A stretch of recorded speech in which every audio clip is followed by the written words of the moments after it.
زکوٰۃ دینے کے اس کو ہم زکوٰۃ دے رہے ہیں، پہلی شرط یہ ہے کہ مسلمان ہو. جس شخص کو آپ زکوٰۃ دے رہے ہیں اس کا مسلمان ہونا ضروری ہے. کافر کو زکوٰۃ نہیں دی جا سکتی. ویسے دیگر ادویات وغیرہ کافر کو دیے جا سکتے ہیں. اگر کو ضرورت مند ہے، مدد کا محتاج ہے، اس کی مدد کرنی چاہیے، کی جا سکتی ہے. لیکن زکوٰۃ جو کہ ایک عبادت ہے، اس کا تعلق مسلمان کے ساتھ ہے، اسلام کے ساتھ ہے. یہ مسلمان فقراء ہی کو دی جائے، تو اس کو دی جا رہی ہے، اس کا مسلمان ہونا ضروری ہے. اسی طرح وہ فقیر، اللہ تعالیٰ نے قرآن پاک میں زکوٰۃ کے مصارف بیان فرمائے ہیں. ان میں سے ضروری ہے کہ فقراء اور مساکین کا نبی آپ کو بتا دیا تھا کہ وہ شخص جس کے پاس نصاب کے بقدر مال سے کم ہو،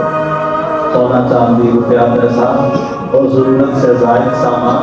وہ نصاب کے بقدر نہ ہو، یعنی 52 تولہ چاندی سے کم اگر کسی کے پاس ہے تو شریعت کی نظر میں وہ مالدار نہیں ہے، اس کو زکوٰۃ دی جا سکتی ہے. اسی طرح اگر کوئی آدمی مقروض ہے، ویسے بظاہر اس کے پاس پیسے تو ہیں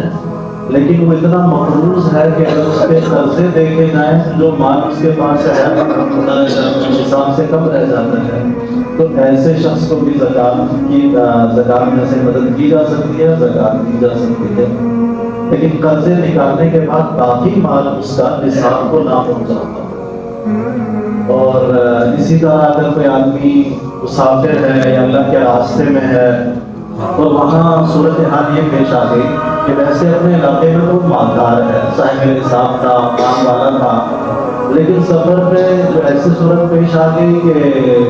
اس کے پیسے گم ہو گئے، چوری ہو گئے، ایسا حادثہ پیش آ گیا کہ فی الحال سفر میں اس کے پاس پیسے نہیں ہیں اور اس کو ایمرجنسی ہے، ضرورت ہے پیسے، بھلے اپنے علاقے میں اپنے گھر میں وہ مالدار آدمی ہے، تو ایسے شخص کی بھی جب وہ مسافر سفر میں ہو اور کوئی اور سبیل نہ ہو، کوئی اور راستہ نہ ہو، تو اس کی بھی زکوٰۃ کے پیسوں سے مدد کی جا سکتی ہے، اس کے لیے زکوٰۃ لینا بھی جائز ہو جاتا ہے. یہ چند لوگ ہیں جن کو زکوٰۃ دی جائے گی. اور اس کے علاوہ کچھ لوگ ہیں جن کو زکوٰۃ نہیں دی جا سکتی رشتہ داروں میں، تو زکوٰۃ دینے والا اپنے والدین کو زکوٰۃ نہیں دے سکتا، کیونکہ والدین کی تو ویسے ہی خرچہ برداشت کرنا اولاد کی ذمہ داری ہے، اس کو زکوٰۃ کے پیسے نہیں دیے جا سکتے. والدین کو، دادا دادی، نانا نانی، اوپر تک جتنا بھی پھر ہے، پردادا پردادی، ان کو زکوٰۃ کے مال میں سے نہیں دیا جا سکتا. اسی طرح اپنی اولاد کو، بیٹے بیٹیاں ہیں، پوتے پوتیاں ہیں، نواسے نواسیاں ہیں، ان کو بھی زکوٰۃ نہیں دی جا سکتی، کیونکہ اگر یہ محتاج ہیں تو ان کا خرچہ ویسے ہی اس آدمی کی ذمہ داری ہے، وہ زکوٰۃ میں سے نہیں دے گا بلکہ اپنی ذمہ داری پورا کرے گا اور عام مال میں سے ان کی مدد کرے گا. تو والدین کو نہیں دی جا سکتی، والدین میں دادا دادی، نانا نانی سب آ جاتے ہیں. اولاد کو نہیں دی جا سکتی، اور اولاد میں عرض کیا کہ بیٹے بیٹیاں، پوتے پوتیاں، نواسے نواسیاں سب اس میں شامل ہو جاتے ہیں، ان کو زکوٰۃ نہیں دی جا سکتی. اسی طرح شوہر اپنی بیوی کو زکوٰۃ نہیں دے سکتا، اور اگر بیوی مالدار ہے، شوہر کی شادی غریب ہے تو بیوی بھی شوہر کو زکوٰۃ نہیں دے سکتی. بیوی شوہر کو زکوٰۃ نہیں دے سکتی اور شوہر بیوی کو زکوٰۃ نہیں دے سکتا. اس کے علاوہ باقی جو رشتہ دار ہیں ان کو زکوٰۃ دی جا سکتی ہے. مثلا بھائی ہے، بہن ہے، چچا، ماموں، خالہ، پھوپھی، جو بھی رشتہ دار ہیں جو میں نے عرض کر دی، اس کے علاوہ ان رشتہ داروں کو زکوٰۃ دی جا سکتی ہے، شرط یہ کہ محتاج ہو، ضرورت مند ہو. تو باقی بلکہ ان کو دینے میں شریعت نے دوہرا اجر رکھا ہے. باقی رشتہ دار جیسے بہن ہے، بھائی ہے، چچا والا ہے، ماموں ہے، اگر وہ محتاج ہیں تو ان کو زکوٰۃ دینے میں شریعت نے دوہرا اجر رکھا ہے. ایک اجر تو زکوٰۃ اور صدقہ دینے کا ہوگا، اور ایک اجر صلہ رحمی کا ہوگا، رشتہ داروں کے ساتھ اچھا سلوک کرنے کا ہوگا. بعض دفعہ ہم زکوٰۃ کے مصارف ڈھونڈ رہے ہوتے ہیں کہ زکوٰۃ کس کو دی جائے، دور دور جا کے ڈھونڈ رہے ہوتے ہیں، اور رشتہ داروں میں غریب بیٹھے ہوتے ہیں. پہلا حق ان کا ہے، اپنے رشتہ داروں کا خیال کرنا چاہیے. رشتہ داروں میں اگر ضرورت مند ہے، محتاج ہے، تو ان کو مقدم رکھنا چاہیے، ان کو ترجیح دینی چاہیے، کیونکہ دوہرا زیادہ اجر ملے گا، صلہ رحمی کا بھی اجر ملے گا اور زکوٰۃ اور صدقات کا بھی اجر ملے گا۔ اور اسی طرح زکوٰۃ کے بارے میں یہ بھی کہ ایک خاص مصرف ایک رشتہ دار عرض کیا اور للفقراء الذین احسنوا فی سبیل اللہ، کہ اگر کوئی لوگ اللہ کے راستے میں ہیں اور کیا نام ہے ان کو مال کی اور مدد کی ضرورت ہے تو ان کو بھی زکوٰۃ کے مال میں سے یا صدقہ کے مال میں سے دینا یہ زیادہ باعث اجر و ثواب ہے، کہ اس میں بھی دوہرا اجر ہے، ایک زکوٰۃ کا ثواب ہے اور ایک اللہ کے راستے میں جو بھی وہ کام کر رہے ہیں، دین کا جہاد کا کام کر رہے ہیں، علم کا کام کر رہے ہیں تو اس کا بھی اجر ملے گا۔ تو اللہ کے راستے میں اگر کوئی ہو ضرورت ہو تو وہاں پر بھی زکوٰۃ دینا زیادہ باعث ثواب ہوگا۔ اور اس کے بعد باقی یہ فاؤنڈیشن ہوتی ہیں، NGOs وغیرہ ہوتی ہیں، ان کو زکوٰۃ دینے کا کیا ہے؟ تو ان کے بارے میں اصول یہ ہے کہ اگر یہ NGOs یا فاؤنڈیشن وغیرہ مستند علماء کی نگرانی میں کام کر رہی ہوں اور زکوٰۃ کے مال کو صحیح مصرف میں استعمال کرتی ہوں پھر تو ان کو دینا جائز ہے، ٹھیک ہے، ان کو دیا جا سکتا ہے۔ لیکن اگر وہ اس میں بے احتیاطی کرتے ہیں، کیونکہ میں نے کل بھی عرض کیا تھا کہ زکوٰۃ میں ایک بہت ضروری بات یہ ہے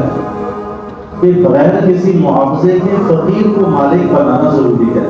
لیکن اگر NGOs اس کے ذریعے سے مثلاً اپنے ملازمین کو تنخواہیں دیتی ہیں، ہسپتال ہے تو اس کی مشینری خرید دیتی ہیں، ڈاکٹروں کو تنخواہیں دیتی ہیں یا ہسپتال کی بلڈنگ وغیرہ تعمیر کر رہی ہیں، تو وہاں پر ظاہر زکوٰۃ کا مصرف نہیں ہے، زکوٰۃ نہیں لگے گی، زکوٰۃ نہیں ہو پائے گی۔ اس لیے ایسی NGOs، ایسی فاؤنڈیشن جو مستند علماء کی نگرانی میں اور جن کے بارے میں آپ کو اعتماد ہو، یقین ہو کہ زکوٰۃ کا مال صحیح مصرف میں لگائیں گی، ان کو تو آپ دے سکتے ہیں، اور جن کے بارے میں ایسی تسلی نہ ہو تو پھر ان کو زکوٰۃ کا مال نہ دیں، کوئی اور مال آپ دینا چاہیں، صدقہ وغیرہ، نقلی صدقہ، وہ بھلے دے دیں، لیکن زکوٰۃ کا مال ایسی فاؤنڈیشن کو نہ دیں جہاں زکوٰۃ کی شبہ میں پڑ جائے کہ پتہ نہیں ہوئی یا نہیں ہوئی۔ اسی طرح فی الحال زکوٰۃ کے مصارف میں سے ایک اہم مصرف ہمارے فلسطین کے مسلمان بھائی ہیں، اگر اللہ تبارک و تعالیٰ توفیق دے تو ان تک بھی اپنے مال پہنچانے کی کوشش کی جائے، اور بہت سارے مستند ادارے جیسے دارالعلوم کراچی ہے اور دیگر ہیں، مولانا طارق شبیر فاؤنڈیشن ہے، تو یہ ادارے وہاں تک مال پہنچانے کی بھرپور کوشش کر رہے ہیں اور پہنچا رہے ہیں، مستند ذرائع سے پہنچا رہے ہیں۔ تو ان کو بھی فلسطین کے مسلمانوں کو بھی ان حالات میں ہمیں یاد رکھنا ہماری ایک شرعی ذمہ داری ہے، زکوٰۃ میں سے بھی، اور بلکہ زکوٰۃ کے علاوہ بھی ہمارا جذبہ ہو کہ ہم کچھ نہ کچھ ان کی مدد کریں، جو انسانی ہمدردی ہے، ایک اسلامی ہمدردی کا تقاضا ہے کہ جو ہم کر سکتے ہیں اگر وہ ہم نہیں کریں گے تو ہم بھی مجرم ہوں گے۔ جیسے طاقتور لوگ اس وقت سارے مجرم ہیں جو ان کی مدد نہیں کر رہے، تو ہم کمزور لوگ جو اپنی بس میں ہے ہمارے مدد کرنا، اگر ہم وہ نہیں کریں گے تو ہم بھی اللہ کی نظر میں مجرم بن جائیں گے۔ تو جو ہمارے بس میں ہے ان کی مدد کرنی چاہیے۔ تو یہ ایک خاص مصارف میں ہے زکوٰۃ کے کہ فلسطین کے فی الحال چونکہ کی بہت بڑی ضرورت ہے ان کی، تو ان کی مدد بھی اس بات میں سے کرنی چاہیے۔ اور ان زکوٰۃ کے تقریباً ضروری اور اصولی مسائل آپ کے سامنے ذکر کرتی ہیں، چھوٹی چھوٹی خصوصیات اور بھی ہوتی ہیں، جو بھائی پوچھنا چاہیں باتیں پوچھ سکتے ہیں۔ آپ ایک اور بات زکوٰۃ میں بات بھائی پوچھ رہے ہیں اکثر کہ بعض دفعہ کسی غریب کو قرضہ دیا ہوتا ہے تو ہم زکوٰۃ سے ہی نہ اس کو معاف کروانا چاہتے ہیں، کہ مثلا اس کو قرضہ دیا ہوا ہے 10,000 روپیہ اور ہم نے زکوٰۃ دینی ہے 10,000، تو ہم کہتے ہیں کہ چلو یہ 10,000 اس کو معاف کر دیتے ہیں، تو ایسا کرنے سے زکوٰۃ ادا نہیں ہوگی۔ کسی فقیر کو پہلے سے قرضہ دیا ہوا ہے اور اس کو وہ معاف کرتے ہیں تو معاف کرنے سے زکوٰۃ ادا نہیں ہوگی، بلکہ اس کو دینا، نیا مالک بنانا ضروری ہوتا ہے زکوٰۃ میں۔ تو چونکہ یہاں نیا مالک بنانا نہیں پایا گیا، وہ تو پہلے سے اس کو دیے ہوئے تھے، اور معاف کرنا یہ مالک بنانا نہیں ہے نیا، تو اس لیے یہ زکوٰۃ ادا نہیں ہوگی۔ تو اس کے یہ زکوٰۃ کے مسائل ہوئے، اس کے ساتھ عشر کے مسائل بھی جو کہ زکوٰۃ کے ساتھ جڑے ہوئے ہیں، مصارف ان کے ایک ہی ہیں، مختصر سے عشر کے 4 مسائل بھی ذکر کر دیتا ہوں کہ عشر زمین کی پیداوار میں سے ایک حصہ اللہ کے نام نکالنے کا نام ہے عشر۔ وَآتُوا حَقَّهُ يَوْمَ حَصَادِهِ، حکم ہے کہ حق ادا کرو کٹائی کے دن،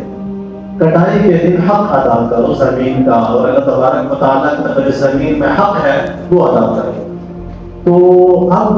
ہر پیداوار، چاہے سال میں آپ 1 پیداوار لے رہے ہیں، 2 پیداوار لے رہے ہیں، 3 پیداوار لے رہے ہیں، ہر پیداوار پہ عشر نکالنا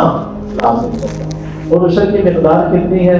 تو عشر کی مقدار یہ ہے کہ اگر زمین بارانی ہے، بارش والی زمین ہے، وہاں آپ کا ٹیوب ویل کا، نہری پانی کا کسی قسم کا کوئی خرچہ نہیں ہے، بس بارش کے پانی سے فصل ہو رہی ہے، تو وہاں پورا عشر نکالنا ضروری ہے. پورا عشر کا مطلب یہ کہ 100 من میں سے 10 من نکالنے ضروری ہیں، اور اس کے مصارف خرچ کرنے کی جگہ ہوئی ہے جو زکات کی ہے. اور اگر وہ زمین ٹیوب ویل والی ہے، بارانی نہیں ہے، جیسے ٹیوب ویل لگے ہوئے ہیں، یا نہری زمین ہے جس میں آپ کو پانی کا خرچہ دینا پڑتا ہے، تو وہاں پر پھر عشر کا آدھا آپ کے ذمہ ہوگا، نصف عشر، یعنی عشر کا آدھا. تو 100 من میں سے 5 من ہو جائیں گے، 100 من میں سے 5 من عشر کا آدھا ہو جائے گا. تو یہ نکالنا ضروری ہوگا کٹائی کے لیے. کٹائی کے لیے کیا مطلب کہ اس میں سے آپ خرچے نہیں نکال سکتے. بعض دفعہ یہ کہ زمین کی جتنی پیداوار ہوئی ہے اس پیداوار کا عشر یا آدھا عشر دینا ہے، کہ یہ نہیں کہ پہلے خرچے نکال دیں، بیچ میں جو خرچہ ہوا تھا، کھاد وغیرہ کا خرچہ ہوا تھا، باقی دیگر خرچے ہوئے تھے، وہ خرچے نکالے بغیر پہلے عشر اللہ کا حق نکالنا ہے. باقی پھر مال آپ کا پاکیزہ مال ہو گیا ہے، اس وجہ سے مزید استعمال میں لائیں، لیکن عشر پہلے نکالنا ہوگا. اور بعض دفعہ زمین جب ٹھیکے میں دی ہوتی ہے تو اس صورت میں عشر کسان پر ہوگا، کاشتکار پر ہوگا. اور ٹھیکے پہ دینے والے کے پاس جو مال آئے گا اس پر مال کی زکات ہوگی، عشر اس پر نہیں ہوگا، عشر کسان پر ہوگا، کاشتکار جو کاشتکاری کر رہا اس کے ذمہ ہوگا. اور اگر زمین بٹائی پر ہے، دو آدمیوں کے درمیان آپس میں ہم نے شرکت کی ہوئی ہے، تو جس کی پیداوار ہوگی وہ اپنی پیداوار کا عشر یا آدھا عشر ادا کرے گا. تو یہ زکات اور عشر کے ضروری مسائل سے اللہ تبارک و تعالیٰ ہمیں سمجھ کر عمل کرنے کی کوشش کرنا.